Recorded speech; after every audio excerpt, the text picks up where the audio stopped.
Que vous allez bien. Il était important en fait aujourd'hui que je vous fasse cette vidéo en urgence. On est à peu près à 24 heures de la cérémonie d'ouverture des JO et je pense que l'information que je vais vous donner qui est contenue dans ce rapport va être d'une importance capitale. On a déjà été menacé par le Hamas d'un attentat sur notre sol durant les JO. Bismillahirrahmanirrahim. يستمر كفاحنا ضد الكيان الصهيوني. نوجه رسالة إلى الشعب الفرنسي وإلى الرئيس الفرنسي ماكرون. On a Alain Bauer qui critique de manière virulente la configuration de la sécurité mise en place, et notamment les barrières, et sans compter les tribunes qui sont en fait exposées à une attaque de drone. Je voudrais dire pour l'histoire, et ici ce soir, que la cérémonie d'ouverture des JO de Paris 2024 est une folie criminelle. Voilà. Ah oui? Il n'y a rien qui, d'un point de vue de la sécurité et de la sûreté des athlètes, des organisateurs et du public, n'est envisageable sous cette forme-là. La préfecture de police n'était pas défavorable, il était totalement opposé, pour des raisons légitimes. Il n'y a pas un expert français, étranger, du CIO ou d'ailleurs, qui trouve que ce truc a du sens, non seulement pour les menaces habituelles, mais je voudrais rajouter... Menaces habituelles qui sont juste... Qui sont le hooliganisme, les mouvements. Tout le temps, à cause d'un autre événement qui se passe à côté. Voilà. Et il est impossible de sécuriser 12 km au-dessus de Paris, sur la Seine, dans ces conditions-là. Et quelle est votre crainte par rapport au drone?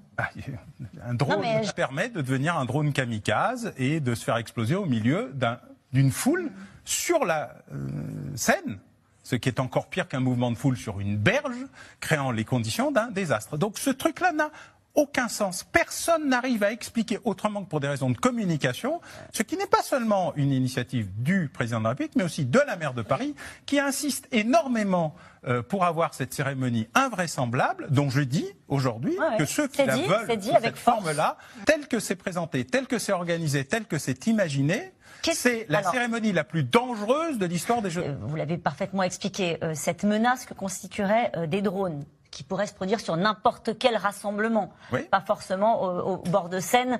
Qu'est-ce qui fait le plus peur aux spécialistes de la sécurité dont vous êtes? C'est un rassemblement sur des bords de Seine? Non, c'est le mouvement de foule et surtout se trouver en situation de collision, créant une sorte de gigantesque désastre en série, comme les grands carambolages. Et donc, sauf que vous êtes sur l'eau.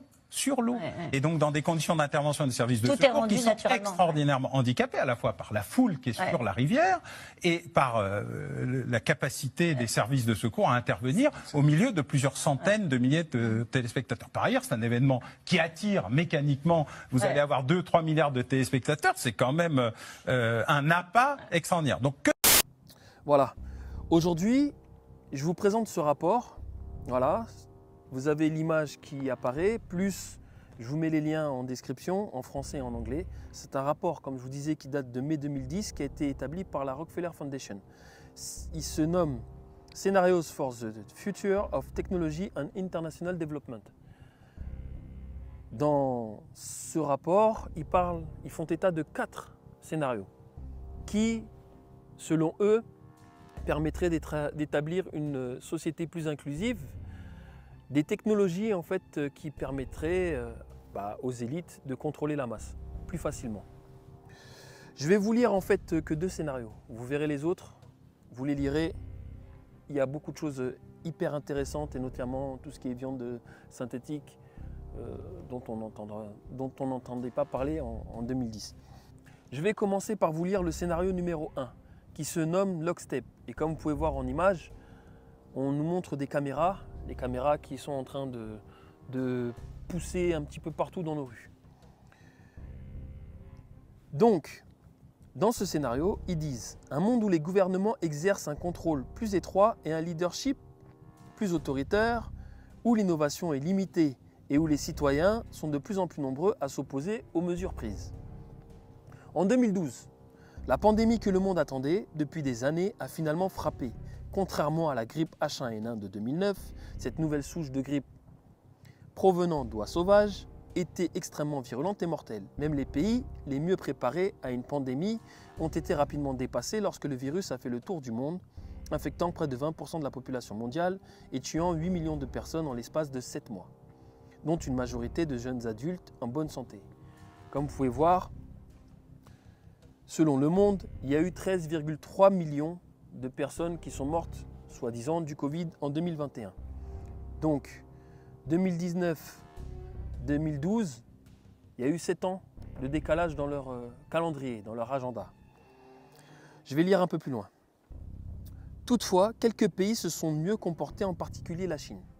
L'imposition et l'application rapide par le gouvernement chinois d'une quarantaine obligatoire pour tous les citoyens, ainsi que la fermeture instantanée et quasi hermétique de toutes les frontières, ont permis de sauver des millions de vies, d'arrêter la propagation du virus, bien plus tôt que dans d'autres pays et de permettre un rétablissement post-pandémique plus rapide. Le gouvernement chinois n'a pas été le seul à prendre des mesures extrêmes pour protéger ses citoyens des risques et de l'exposition. Maintenant, écoutez bien. Pendant la pandémie, les dirigeants nationaux du monde entier ont fait preuve d'autorité et ont imposé des règles et des restrictions strictes, allant du port obligatoire de masques au contrôle de la température corporelle à l'entrée d'espaces communs tels que les gares et les supermarchés. Même après la fin de la pandémie, ce contrôle et cette surveillance plus autoritaire des citoyens et de leur activité se sont maintenus, voire intensifiés. Dernièrement, Fauci a dit que c'était lui qui avait inventé l'histoire pour les masques. Là, on nous parle de confinement, on nous parle de frontières fermées, de température à la sortie des centres commerciaux et ainsi de suite. Tout ça, on l'a vécu. On parle de 2010, mai 2010. Eux parlaient de 2012. Ça nous est arrivé en 2019 jusqu'à 2021. C'est juste pour vous montrer à quel point en fait c'était déjà programmé. Mais le plus important n'est pas là. Ce qui nous concerne est dans le scénario numéro 3, Hack Attack. Écoutez bien, c'est toujours en 2012. Donc Hack Attack, piratage. Une économie économiquement instable est sujette au choc. Un monde dans lequel les gouvernements s'affaiblissent, les criminels prospèrent et des innovations dangereuses émergent.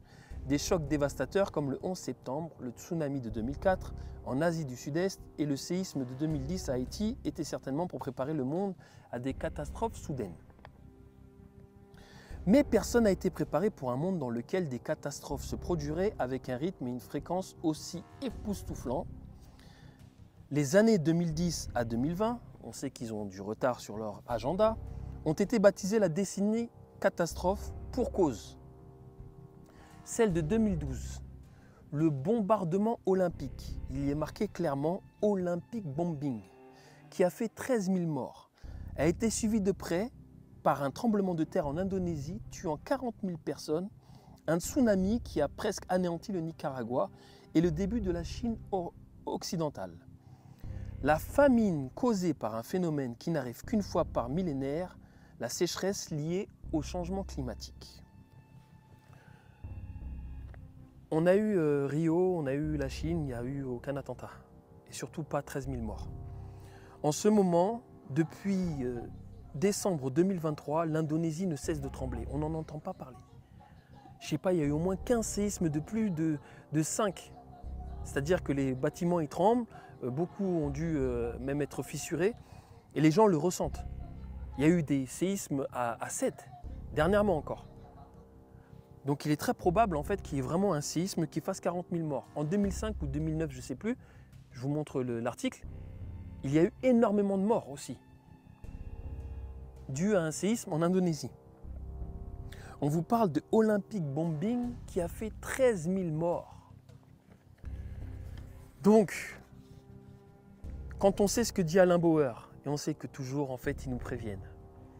Sa voiture était stationnée sur le parking d'un centre commercial.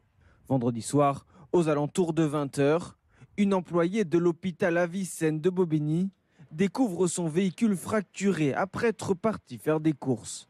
Parmi les affaires volées, un sac contenant notamment son ordinateur dans lequel sont stockés des documents concernant les Jeux Olympiques de Paris. Un vol qui interroge cependant sur la sécurité des informations autour des JO, une semaine après qu'un ingénieur de la mairie de Paris se soit fait dérober 2 clés USB et un ordinateur portable contenant des données sensibles. Quand on voit le Hamas qui nous menace, alors qu'on sait pertinemment que le 7 octobre a été perpétré directement par Tsahal, par la directive Hannibal, qui a en fait eu l'autorisation de tuer leurs propres citoyens, il y aura exactement 120 chefs d'État. Il y a 42 polices et armées différentes d'autres États pour 1900 simplement policiers, alors qu'il y en a plus de 40 à 45 000 des militaires et des policiers et gendarmes français. Maintenant, à partir de 13 h le vendredi 26 juillet, toutes les zones que vous voyez en rouge seront bouclées par 45 000 policiers et gendarmes mobilisés, en plus de l'armée. Concrètement, aucun véhicule motorisé ne pourra y rentrer, hors forces de l'ordre, secours et organisation. Les forces de l'ordre françaises seront aussi aidées par 1800 policiers venus de pays étrangers. Vous les avez peut-être vus dans Paris ces derniers jours. À quoi servent les 1900? Pourquoi sont-ils sur notre territoire? On n'a pas besoin d'eux. On est d'accord. On a des blindés. Qu'est-ce que font les blindés ici? Pige droit là, hein. Voilà les frères, voilà, bravo frérot. Voilà, bébé, regarde, bébé. Voilà, ça blague pas, ils sont là. Hein. Ils vont préparer. Voilà, bébé, regarde comment il est déterminé lui. Est-ce que ce sont des Jeux Olympiques ou est-ce que c'est une tuerie de masse qui se prépare? Parce qu'il faut savoir en fait que ce que l'on nous cache, c'est toute la symbolique qu'il y a derrière ces Jeux. Mais je ne vais pas, dans cette vidéo, revenir dessus. Je vais faire en sorte que d'ici demain, j'ai le temps de vous monter une deuxième vidéo où je vais vous montrer que de Trump à la Statue de la Liberté, à Michel Obama, à la France, Paris, que tout est lié et qu'en fait, ils nous ont préparé depuis de très nombreuses années. Là, on en parle en mai 2010, mais depuis de très nombreuses années, à un attentat de grande envergure où derrière, ils vont pouvoir, comme ils le disent, resserrer totalement la vis et faire en sorte de nous mettre dans un monde de contrôle total où ce sont eux qui vont prendre l'ascendant sur l'intégralité de la population mondiale. Cette vidéo, je vous l'ai faite simplement pour que vous la partagiez à un maximum de personnes. Je n'ai pas le temps en fait de rentrer dans les détails de l'intégralité du plan qu'ils ont mis en place pour prendre le contrôle de ce monde et des personnes dirigeantes qui sont derrière cela. Il y a certes les Rockefeller, mais ils ne sont pas les seuls. Les Rockefeller se sont mis en lumière sur ce coup, mais ils ne sont pas les seuls. Aujourd'hui, il est d'une importance capitale que vous partagiez cette vidéo à un maximum de personnes, que les personnes qui devaient s'y rendre à cette cérémonie, que ce soit en gratuit, en payant, dites-leur, regardez-la à la télé. Éloignez-vous de Paris. Ces histoires de barrières, sincèrement, vous ne vous rendez même pas compte à quel point ça risque de... Alain Bauer lui-même l'a dit, ça n'a aucun sens. Aucun sens. Il est impossible, s'il se passe le moindre événement, de pouvoir en fait protéger la population qui sera sur les abords de la Seine.